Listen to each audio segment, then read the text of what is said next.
Dewan juri yang saya hormati, teman-teman dan sobat literasi yang saya sayangi. Assalamualaikum warahmatullahi wabarakatuh. Waalaikumsalam. Salam sejahtera bagi kita semua. Shalom, Om Swastiastu, Namo Buddhaya, salam kebajikan, Rahayu. Pergi ke Papua, beli ikan pepes. Mampir ke pasar, beli kue cucur. Perkenalkan, nama saya Keisha Salsabila Tavares dan SDN Kepatihan 3 Jember, Jawa Timur. Kali ini saya akan bertutur sebuah cerita rakyat yang berasal dari daerah Jember yang berjudul Belajar dari Ombak, Pesisir Lojejer, karangan Salsa Pandalungan. Apakah hadirin sudah siap mendengarkan ceritanya? Siap. Nah, begini kisahnya.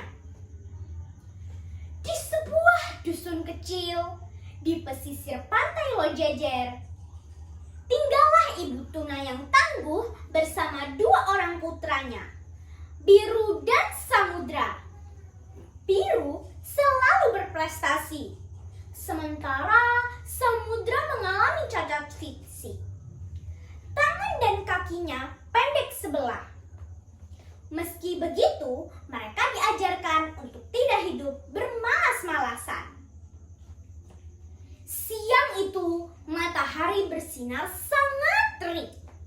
Ketika Ibu Tuna menyambut Biru dan Samudra sepulang sekolah. Bagaimana sekolah kalian hari ini, Nak? Baik, Bu. Bagaimana denganmu, Samudra? Aku masih belum paham pembagian. Aku sudah bertanya pada guru, tapi belum paham juga. Aku ingin bertanya lagi, tapi takut guru marah. Ibu bangga padamu, Nak. Jangan pernah takut untuk bertanya dan terus belajar. Yuk kita makan. Ibu sudah masak ikan bakar segar dan tumis sawi kesukaan kalian. Dengan begitu, kalian akan punya cukup energi untuk belajar dan beraktivitas. Terima kasih, Bu. Terima kasih, Bu. Sore harinya, mereka ikut kerja bakti membersihkan pantai. Dari kejauhan, tampak batu karang panjang berbentuk ular yang melegenda di kalangan warga. Biru, lihat, seperti ular sungguhan ya. Iya, kata ibu, itu namanya watu ulo. Konon dulu itu naga laut yang kalah dalam perang, lalu berubah jadi batu sebagai simbol penjaga pantai. Wah, berarti kita harus menjaga pantai ini biar watu ulo gak sedih. Betul sekali, Nak. Pantai bersih, ikan banyak, kita semua sehat, kata warga. Ketika malam menjelang, Samudra duduk di beranda sambil membuka bukunya kembali. Akhirnya, aku paham penjumlahan. Samudra tidak bermain HP terlalu lama. Ia ingat pesan ibunya. Belajar itu penting, Nak. Tapi tidur cukup juga perlu agar tubuh segar dan sholat subuh pun tepat waktu. Pagi pun tiba. Samudra terbangun dan segera mengambil air wudhu. Mereka pun sholat subuh berjamaah.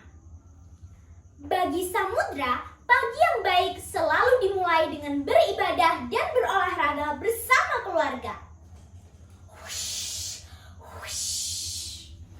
Olahraga membuat tubuh kita sehat dan pikiran kita segar.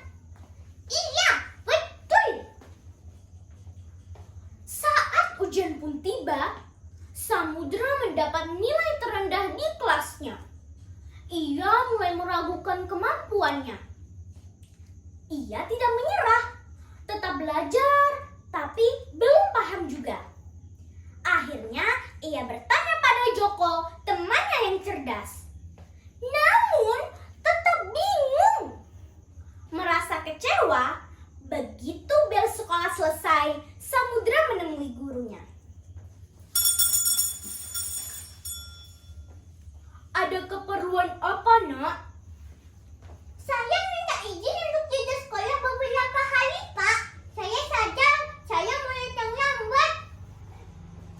Sekolah adalah tempat untuk belajar, bukan tempat untuk membanding-bandingkan.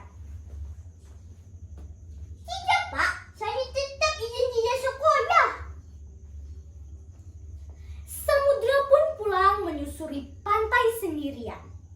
Di tengah perjalanan, ia lelah dan mencari tempat yang nyaman untuk beristirahat. Samudra pun duduk di batu karang. Pandangannya tertuju pada ombak yang terus menghantam tebing berbentuk lekukan seperti kursi.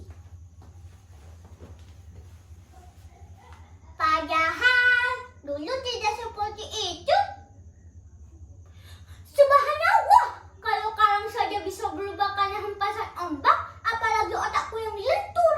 Aku pasti bisa memahami pelajaran asalkan rajin, sabar, dan tidak gampang menyerah. Dengan semangat baru, Samudra bergegas pulang. Tek tek tek tek tek. Assalamualaikum. Keren. Waalaikumsalam. Kenapa nafasmu terengah-engah? Samudra pun menceritakan semua kepada ibunya. Ibu bangga padamu, Nak. Teruslah berusaha dan berdoa. Iya, Bu. Keesokan paginya, Samudra pergi bersekolah disambut dengan hangat oleh teman-teman serta gurunya. Hari berganti hari, bulan berganti bulan. Sehingga akhirnya setahun pun berlalu. Samudra berhasil meraih juara 1 lomba menulis cerita di sekolahnya. Saat menerima piala, Samudra berkata, "Saya tidak bisa berdiri seperti kalian, tapi saya bisa berdiri dengan mimpi saya. Saya ingin menjadi seorang penulis yang karyanya membuat orang tersenyum, bangkit, dan percaya diri. Keterbatasan bukanlah penghalang, tapi amal untuk membuktikan bahwa saya bisa." Dengan penuh kebahagiaan, Samudra berlari pulang. Ibu, aku mendapat juara 1 yang menulis cerita.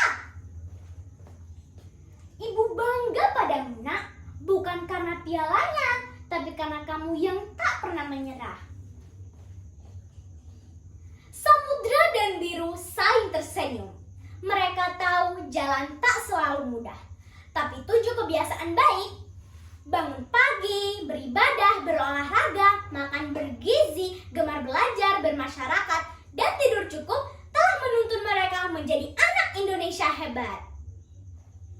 Pesan moral dari cerita ini adalah, keterbatasan bukanlah penghalang untuk meraih mimpi. Dengan semangat, kerja keras, dan kebiasaan baik, kita bisa menjadi anak Indonesia hebat. Distrik Jember semakin hari semakin berjaya. Terima kasih sudah mendengarkan cerita saya. Wassalamualaikum warahmatullahi wabarakatuh.